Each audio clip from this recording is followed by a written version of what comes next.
for better days to come and carry us like wind in our sails. Hold on tight, I can smell the shore, it's right in front of us if we just hold on tight. This vision that I saw is getting closer every dawn.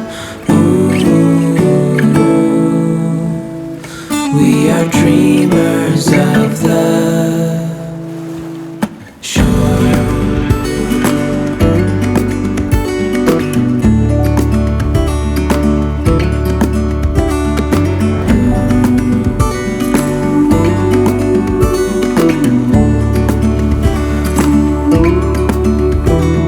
7 years now on this boat, and we all know where we belong. Just wait. For our home to show on the horizon, soon we'll be there. Hold on tight, I can smell the shore, it's right in front of us if we just hold on tight. This vision that I saw is getting closer every dawn. We are dreamers of the shore when we can't read the sky.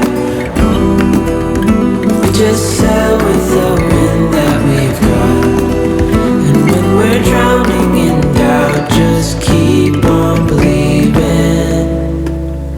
We are dreamers of the shore.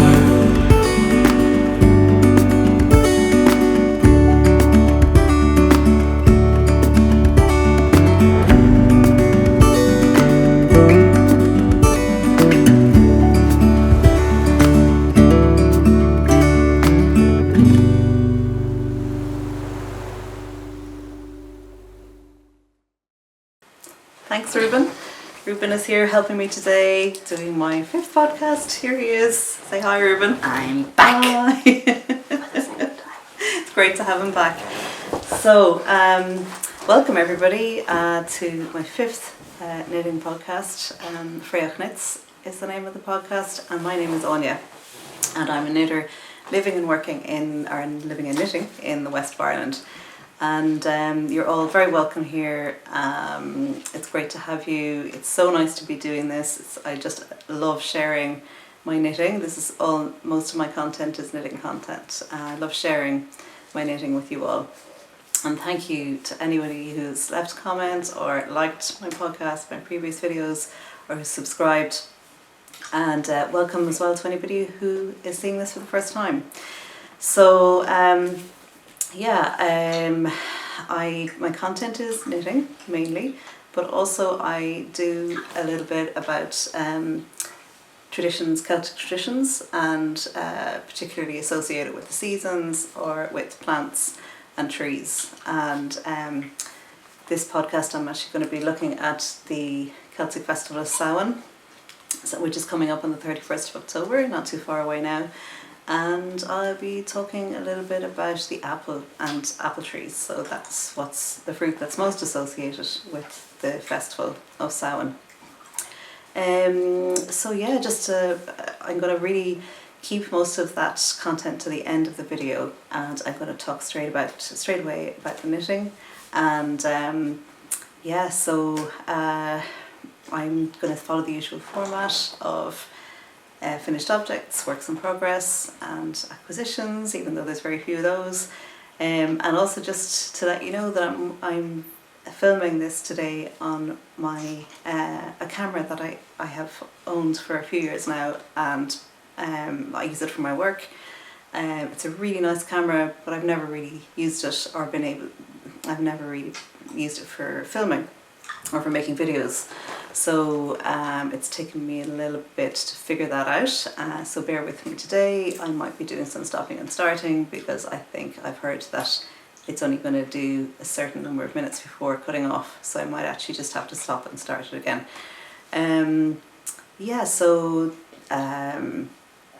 the quality of the picture hopefully is better, and hopefully the sound quality is good because it's being picked up on the microphone of the camera, which seems to be working. I've tested it and it seems to be pretty good.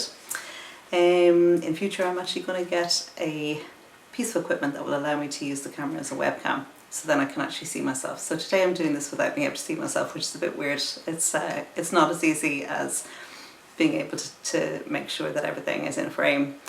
But Ruben has been helping me by setting up and starting the video for me, and so it's great to have him around today to help me to do that. So yeah, I hope you're all well. I hope you're all sitting nice and comfortably in a nice warm cozy house with in this dark time of the year. We're filming late in the evening here, so I have artificial lighting this. It's just that time of the year where it's been dark all day anyway. It wouldn't have mattered really what time I started. But I hope you have a nice hot drink with you, and that you are cozied up and with some knitting and ready to to just dive into some stories of my knitting. So in terms of finished objects, we'll start with. So I'm actually going to show you one that I finished last year, because I haven't finished any since my last podcast. Knitting has been a bit crazy this month. My work has been mad, so I have done actually not too much knitting, not as much as I would normally be able to do.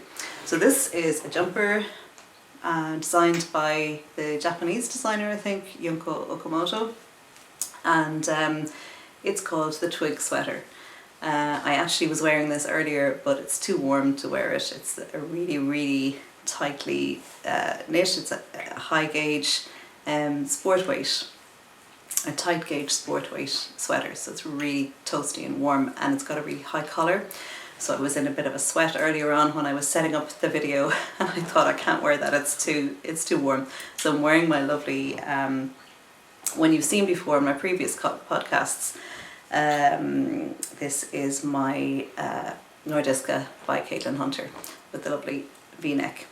So back to Junko Okamoto. This is beautiful colourwork design, and if you've seen my previous videos, you know that colourwork is one of my favourite types of knitting.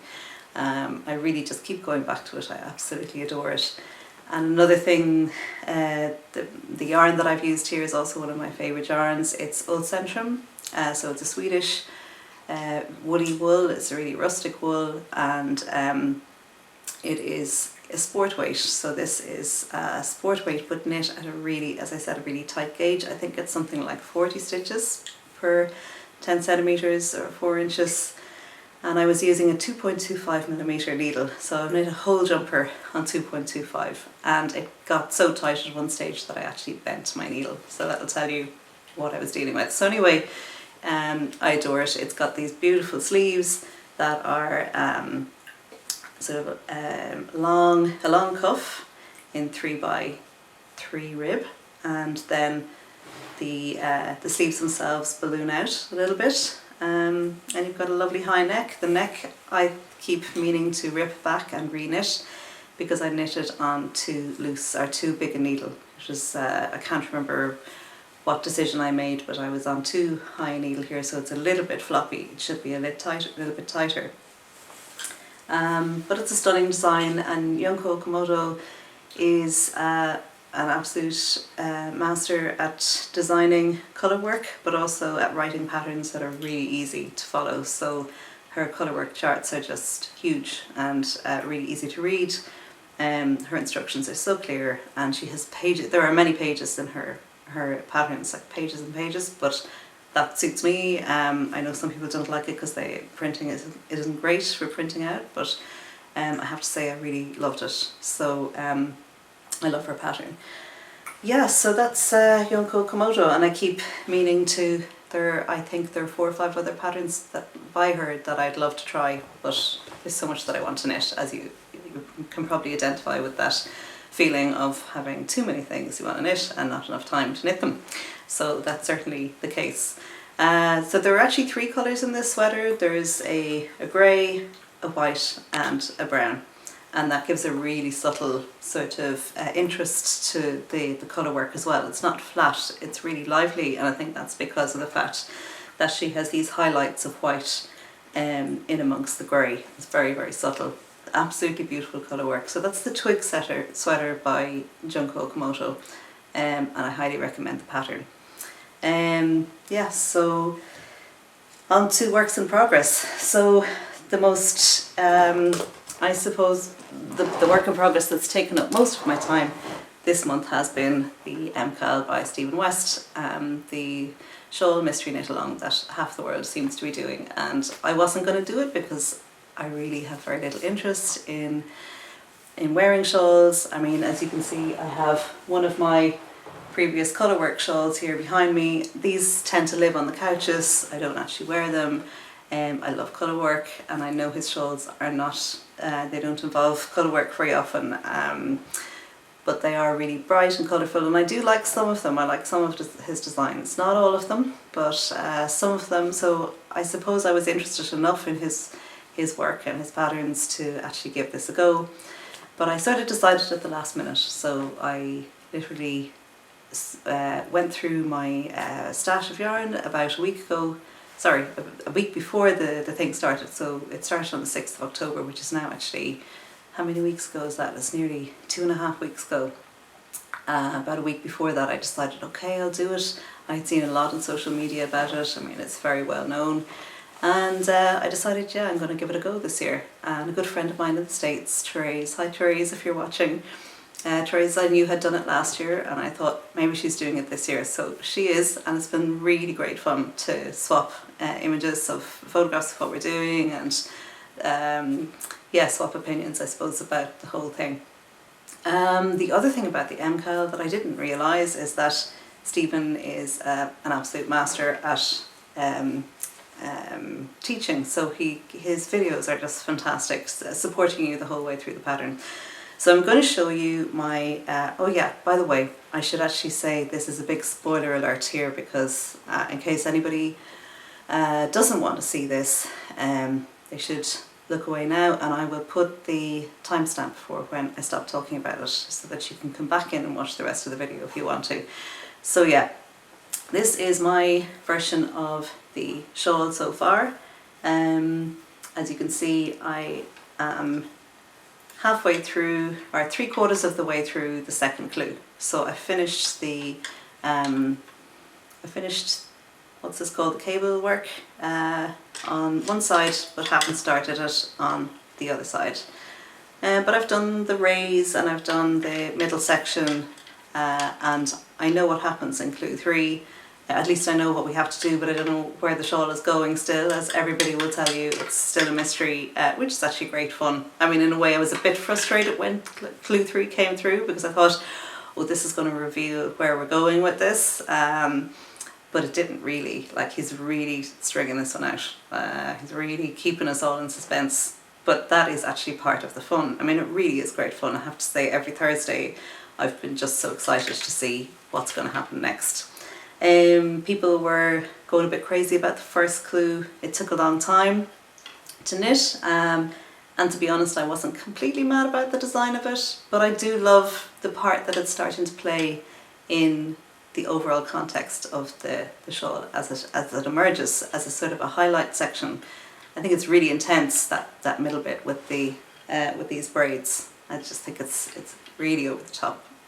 Anyhow, another story I wanted to tell you about is about my experience with the shawl is that I started knitting completely different colours, with different colours. So this is my first version of it, and this is how far I got. So I actually spent a lot of time knitting this. By the time I got to the end on the shawl of this section 1, I was flying, because yeah, it just got easier and easier as you were knitting it. But I just decided that these colours were just too intense, that there's too much contrast, not enough subtlety, and that's why I decided I would go back to my stash again and see what I could come up with. So the colours that I'm knitting with the yarns I'm knitting with are one leftover 100-gram skein of the main colour. So I have to get a second main colour, which I'm going to show you in a second, but that is the, it's Purl Soho and Quill in Stillwater blue colourway. And then this accent colour is, if you've seen my podcasts, you'll know that's leftover yarn from my turntable pullover, and it is Life in the Long Grass Hillside. So I have 80 grams of that. I don't know whether it's going to be enough, maybe not. I might have to come up with a second accent colour. And then for my contrast colour, the pink in this is actually two different yarns. I had 25 grams left of this first colour here, and I forget the name of the dyer, but it's an indie dyer from East Cork in Ireland. Raleigh Racer is the name of the colourway, and I actually ordered online. I ordered a second skein of it, tried to order more of it, but got an email a couple of days later to say that it wasn't actually in stock, even though they had taken my order, so I got a refund for that. And then I went to the Life in the Long Grass website and I decided, yes, I'm going to get some of that. So they had one skein left of this second pink here, which is what I have in the cabling. So absolutely beautiful colour. If I can remember, I think it's called Flowerbud. But it seems to be, it's possibly discontinued because I actually can't, I don't see it in stock anywhere else. And I only have the one ball of it, so I'm going to have to move to a different contrast colour as well, which possibly will be this beautiful sort of autumnal shades ball from Life in the Long Grass as well, called Hearth. And my second main colour is going to be this one here, which is the Juniper green from Purl Soho's Linen Quill. So it's going to be the same texture, the same lovely warmth, the same squishiness, and very, very close in colour to the Stillwater blue. They're both very dark colours. So you can see that this really is a project that I just love the fact that I'm able to use up all these stash yarns, and they're all small amounts, so it's not like I had in my stash 200 grams of one colour and 200 of another and 100 of the accent. I didn't. And I just love the idea of trying to put them all together and see what they come out like. And I'm particularly happy with the way the black and the green are working together, especially because the green is variegated. This Life in the Long Grass, the lovely variegated. So it looks almost like stained glass, I think, when you see it from a distance. Yeah, I absolutely love it. I hope you can see these colours clearly. As I said, I'm working with camera, so I'm not entirely sure how much detail can be seen because I don't have a screen. Okay, so that is that's the MKAL story. So I'm going to welcome back all the viewers who didn't want to see the MKAL detail, didn't want the spoiler. Mind you, I am quite far behind, so hopefully there were no spoilers for anybody. So I'm just going to go through very quickly a few other works in progress. I'm just going to check actually the time on the camera, so if you give me a second, I'm going to check that. I'm back again. Sorry for that little break. I'm just trying to manage the timing of the of using my actual camera. Only allows me to have 20 minutes. I've got to sort that out. So yeah, 20 minutes at a time. So I'm going to have to do all these pieces together, hopefully, and the video will work. So yeah, on to works in progress. So I haven't made a huge amount of progress on my knitting this month, and that's mainly because of the fact that I have been completely swept away by the MKAL. Yeah, I don't know, just another few comments about the experience of Mystery Knit Along. I don't know about how other people are feeling. I know some people were quite frustrated that they weren't actually getting the, getting into a rhythm with the knitting, and I certainly felt that in Clue 1, but since then I've been thoroughly enjoying it, and I actually really love the cables, and I hope we can do more. So who knows what's going to happen on Friday or Thursday this week. If we'll get more cables, I hope we do. I think it's because I felt it was like such a comfort knitting experience when I got to the cables section, because I've done so many cables with one of my works in progress, so that just leads me into talking about my billy pullover. So those who have watched my previous episodes will know that this has been on the go for a while now, and I was doing really well on it before the 6th of October, and this is how far I've managed to get. So basically I am down to the hemline.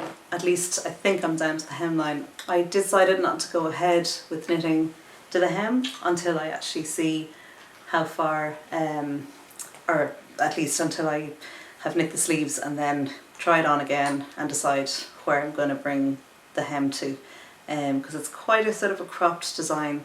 By the way, this is the Billy Pullover by Sari Nordland, if you're not familiar with the design. And I wasn't sure about the gauge. It's really difficult for me to get gauge on this one, but it seems to be working out okay, and I really like the, I love the style of it. I love the wool. The wool is linen quill. It's Purl Soho's linen quill. Just bring that closer to you. You can see, I hope that's focusing in. Purl Soho's linen quill, and yeah, so it's really beautiful. Lots of squishy cables. I don't know if the eagle-eyed amongst you have spotted any mistakes. I have about 2 or 3 in there, and one of them on the, I think that's the front that I'm showing you. There is one on the front where the cable is going in the wrong direction, just here, but I just decided to leave it. You know, it's just, it shows that it's handmade, which is really cool. I really like that idea. So I've started on one of the sleeves, and I'd say as soon as I get back to this, after the shawl is finished, after Stephen's shawl is finished, I will be back to knitting my gorgeous pullover, Aran pullover, which I will be looking forward to wear in the winter, to wearing this winter. Yeah, I'm absolutely loving that. Love the cables, and I'm finding the cable section in the MKAL a really nice knit, probably because I've got so used to knitting them. So that's one work in progress. Another one, I'm still not quite finished this, even though this should have been done really. It's only a few rows that I have to do and weaving in a few ends, but this is a top which is based on the Trasnu top by Albina McLaughlin, and which is a summer top, but I decided instead of having straps at the top to do a rounded yoke, which I worked out on the basis of the measurements from my own body, from my from the amount that I wanted at the neck to my underarm measurement.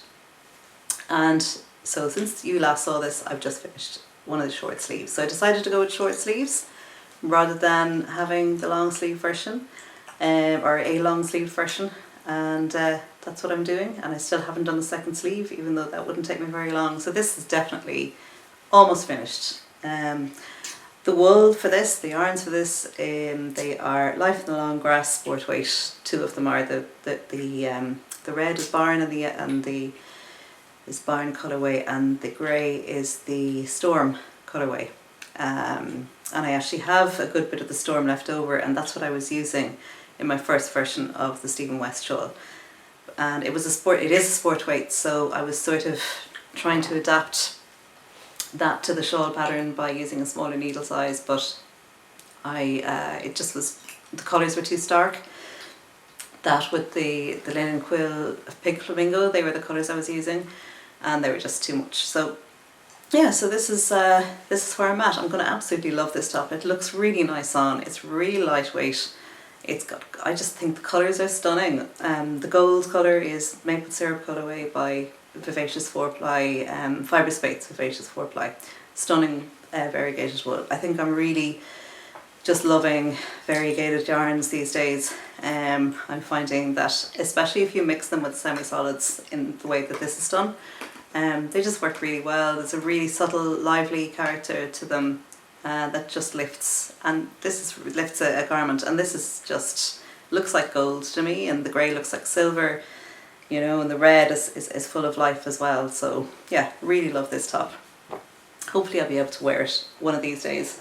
And the final work in progress, another cabled sweater. So I don't know whether I've shown you this since the first podcast that I made, but this is a design by Ankastrick and it's called the Decision Cardigan, and it's an all over cabled sweater, and the magic of it is in the yarns.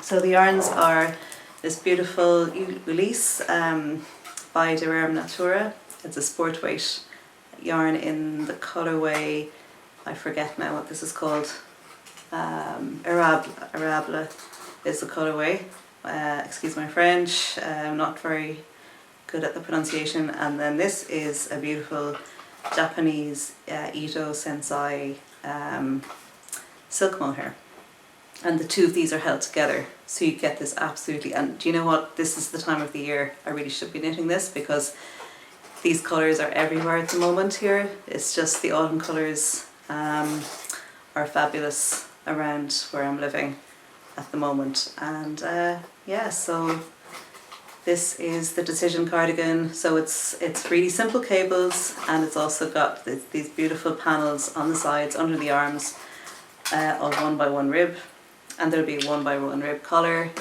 and a zip down the front and 1x1 rib, I think also, or 2x1, I'm not sure, at the hem.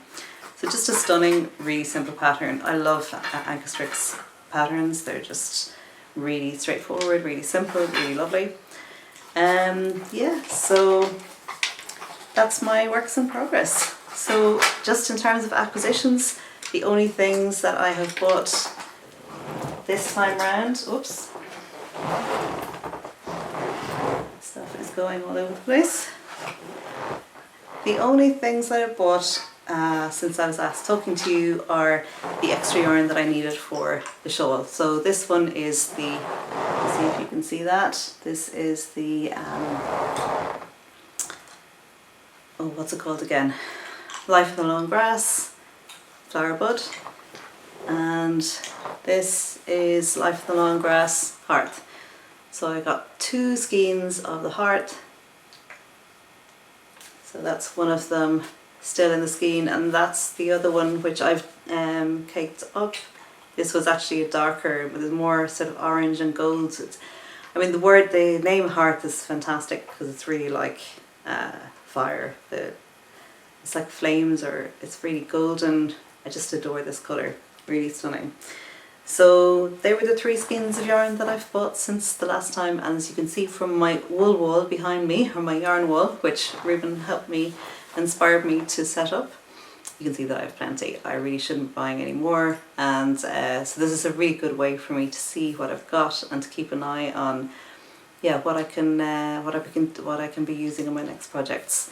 Because up to this it's all been sort of packed away. I don't know whether I will keep it like this because I'm a bit worried about it being exposed to dust and stuff. I don't know how other people deal with that, but if they have their yarn on display, how do you actually manage it? Yeah, so it would be really cool if you could let me know in the comments below. Do you have any ways of minding your wool, or your skeins of yarn, or your caked up yarn when you're storing it in your house? And if you have it on display or in a cabinet, how do you keep the dust off it? How do you keep the moths away from it? I don't know. It looks beautiful, but I'm wondering, is it a bit vulnerable where it is? So if you could let me know. Yeah, that's pretty much everything I have to say about my knitting today. I just wanted to give you a little bit of I suppose tell you a little bit about Samhain, and look at the apple trees and apples in the context of Celtic folklore and Celtic tradition. So if you are happy enough to just want to see the knitting, then this is the time that you can switch off if you want to now, because it'll be mostly the other content following on from now. So thank you so much for listening if you have been, and if you're staying on, that's brilliant. And if not, we'll see you next time. And don't forget to like and subscribe if you like the video, and yeah, okay, so here we go about Samhain. So Samhain is the festival that's coming up on the 31st of October, otherwise known as Halloween. So Samhain is one of the sort of cardinal festivals of the Celtic calendar. We have, when I recorded my second or third podcast, I can't remember which one, I was talking about Lunasa. So Lunasa is the 1st of August, which is the start of the harvest and harvest festival, and Samhain is the end of the harvest and the beginning of the winter. Also considered the beginning of the Celtic year. So it's the end of the harvest season, and actually, so we had Lunasa, which is also the name for the month of August. Then we had Mianfor, which is September, which means the middle of harvest. For is the word for harvest, Fomhar. I'll put the title on screen.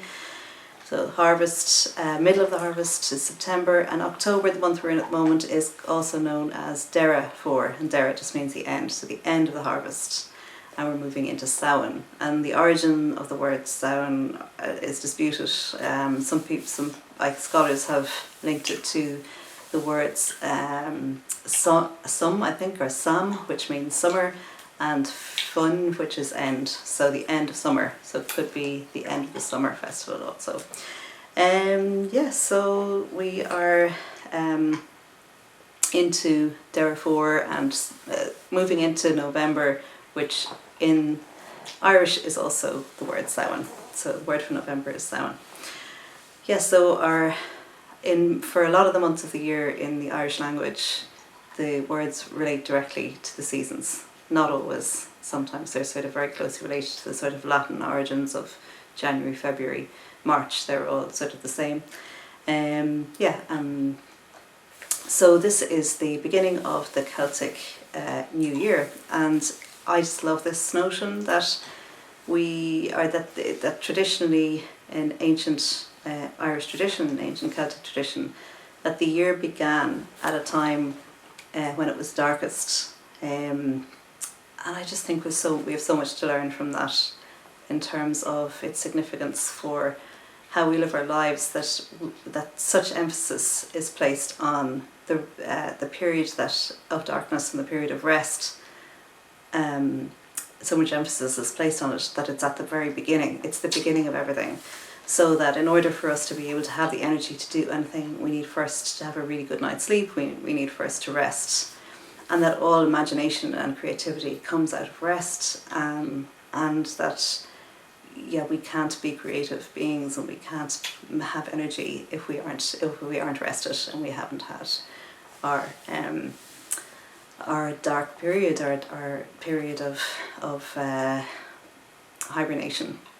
So we're moving into this period now where everything stops growing, where and it can be seen maybe as being a sort of a negative time of the year where everything is dying, but actually this dying is so necessary for rebirth. So I'm just going to stop the video for a second and check the time on it. Okay. Hi again everybody, sorry I had to interrupt you there just to sort out the timing on the video. Just to get back to what I was talking to you about, Samhain. So Samhain is the beginning of the Celtic New Year, the beginning of winter, and the feast of Halloween is, I suppose it's something that is rooted in ancient tradition, ancient Irish tradition. So a lot of the North American rituals and ways of celebrating Halloween today, and also the rituals that we follow in Europe and certainly in Ireland, originally came from Ireland and Scotland and the Celtic world in the 18th and 19th centuries, when there was huge mass immigration from this part of the world to North America, and these traditions went with the people and became what everybody knows today as Halloween traditions, like dressing up in costume, dressing up as ghosts and witches and scary monsters, and also the tradition of trick-or-treating, going from house to house and looking for food and okay, hi again everybody. Just coming back to you again, and yeah, I was starting to talk to you about the different traditions that went from Ireland to and Scotland to the North America during the period of mass emigration in the 18th and 19th and 20th centuries as well. But certainly these traditions would have been alive in this part of the world in the 1700s and the 1800s, and were brought with the immigrants and were kept. Those traditions were kept. So things like going from door to door, looking for doing trick-or-treating, which basically started out as people looking for food and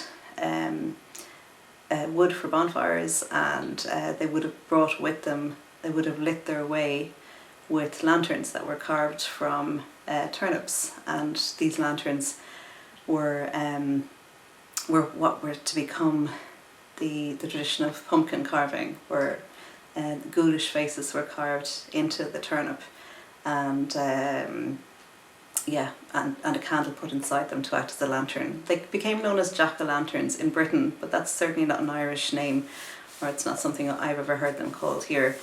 So yeah, these so you had your pumpkins, and pumpkins obviously were, you know, massively available in North America. They're much easier to carve as well, so the turnips were really difficult, but that's what was probably more available in Ireland at the time for people to use. Yeah, so a big tradition at the time as well was the bonfire. So bonfires were held, and it was thought that they're sort of a cleansing tradition, ritual, and appeasing the gods to help their livestock survive the winter, and to help people survive through to the spring when they could start growing food again. Bonfires are, the Irish word for a bonfire is tinna knobh, so it means knobh is a bone. So they're bone fires, so this is where the English word presumably comes from as well. And maybe this was to do with the fact that animal bones were thrown onto the fire to give an offering to the pagan gods to protect the livestock. So these were protective fires as well. They were protective and cleansing, and often people jumped through them or lay beside them and covered themselves in the smoke. And they were, when I was growing up, I grew up in the centre of Ireland, and they were a huge tradition there and all over most of the country. But funnily enough, they're not such a big tradition in the West, where bonfires are lit on St. John's Eve in this part of the country in Mayo. But at Halloween, they don't seem to like them here so much. But there's still a big tradition all over the country. And I remember growing up with bonfires, and for us they were the biggest part of Halloween. They were the most exciting part. You gathered as much wood and sticks and whatever you could, pallets that you could find, and you piled them up, and all the kids in the locality would come together and make a bonfire. And it was really, really exciting. It was one of the best parts of it. And of course you dress up, and the whole idea behind dressing up is that Samhain is a festival of this liminal time of the year when there's the threshold between the two worlds is thinned, so the world that we are in and the other world, and the world of the spirits, becomes thin, and it's thought that that the spirits can cross over into our world at this time. And the reason that people dressed up was a way of disguising themselves so that they would be mistaken for a spirit, and they wouldn't be necessarily harmed by a spirit as being different, seen as something different. So guising, dressing up, and going around houses looking for food and firewood, these were all, in exchange for a song or a poem, these were all strong traditions in Ireland and Scotland right up from the earliest times right up until the 19th century. So yeah, so it was thought that because this was such a time when the veil between the two worlds grew thin, the Aes She, or the fairies, the spirits, could easily move into our world, and as well these offerings that we gathered by going around houses were given to them to appease these spirits. To come around then to the most important fruit at this time of the year is the apple. So apples in Celtic mythology, they were strongly associated with the other world. This is something I didn't know actually until I started doing my research for this podcast, and I started looking up my book, Niall McCutcher. I'll put the links down below, or the references to his book on Celtic or Irish, native Irish trees. And yes, so apparently the apples are associated with the other world in Celtic mythology. And his book has pages and pages of stories and legends, myths and legends from ancient Ireland that have that apples play a part in. And so I'm not going to go. I'll give you one or two examples here. It's absolutely fascinating how important apples were and how symbolic they were. Of the other world. One of those stories is the Irish sea god Manon MacLear lived in a beautiful otherworld region, often thought of as an island in the east of Ireland, called Abhainn Eollach, or the region of apples. Abhainn Eollach is essentially the same as Avalon of the Arthurian myth. The island was full of trees bearing the most beautiful golden apples. So beautiful tradition and legend. And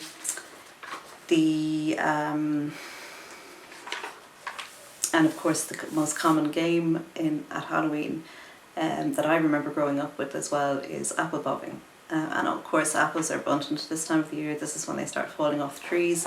And actually I should remember I did pick an apple from my apple tree outside. So this is the apple.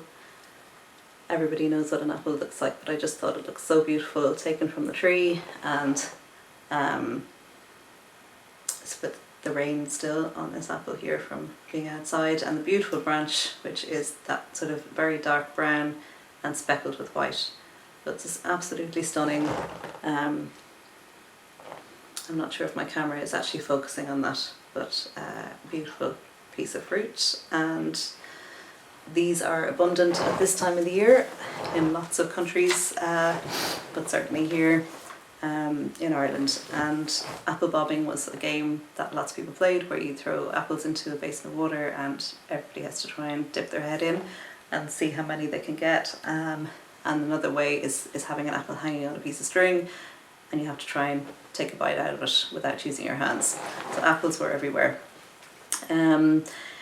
Another really interesting tradition, this is from Cornwall. There was a day known as Allen Day or Apple Day, when hot cider drinks or hot spiced ale with apple chunks in it was drunk, and it was known as lamb's wool. So that is a corruption of the Irish Lámhaidh Siúil, which means apple gathering day. So that's really fascinating as well. That's from McCutcher's book. Then from Diana Beresford Kruger talks about the ohm and the apple. So the apple's ohm letter is Curt, which stands for Q. And in the Brehon laws, the apple was known as a noble of the wood. So it was one of the really highly regarded trees. It features in many myths and legends and in many folk tales, and it's known as an apple a day keeps the doctor away. It's known as a cure-all. It's known as not necessarily medicine, but something that if we take every day, it keeps us healthy. We eat every day. That's pretty much all there is. I think I've gone through all the traditions that are associated with it. There are lots and lots of legends in which the apple features. Yeah, that's something that you can read up more on in Niall McCutcher's book. It's absolutely fascinating. So that's it. That's the end of my podcast for today. I hope you've really enjoyed looking at my works in progress and my finished objects and listening to me talk about Irish Celtic traditions. And hopefully the next time I record one of these podcasts, I won't be jumping up and down as much as I did today, because I hope to set up a link to my computer so I can use my camera as a webcam. But I think that the quality of this will be better, hopefully, and the quality of the picture. And yeah, so thank you so much for listening, thank you for watching, and if you like this video, please click the like button, and if you haven't subscribed yet, please subscribe. And I hope you all have a really nice Halloween. And Ruben is here to say goodbye. Bye.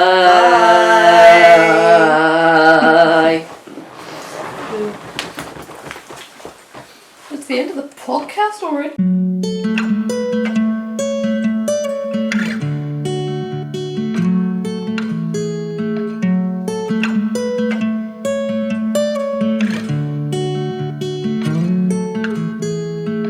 Don't be a stranger in the night. Take a chance for some romance. Don't cover your eyes. Willow trees know you better than anyone else. It's time you let your guard down for someone like me. I'd say I'm settled and pretty calm. I don't storm in the storm. If not me, then someone like me that knows what to do and how to take care of you. But most of all, that deserves you.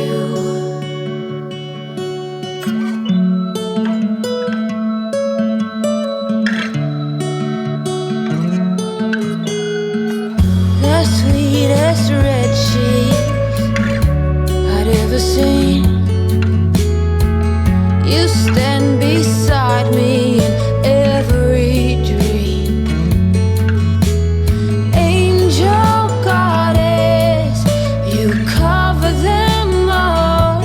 Say, what can I do to get you to fall for someone like me?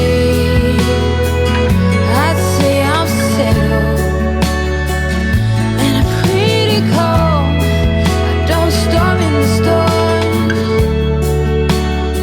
If not me, then someone like me that knows what to do and how to take care of you.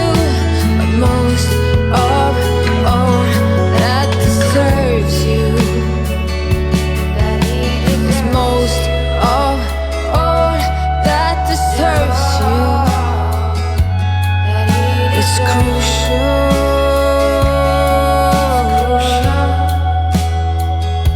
that he deserves you.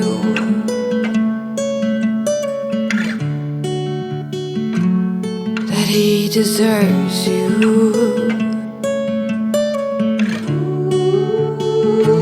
Go with someone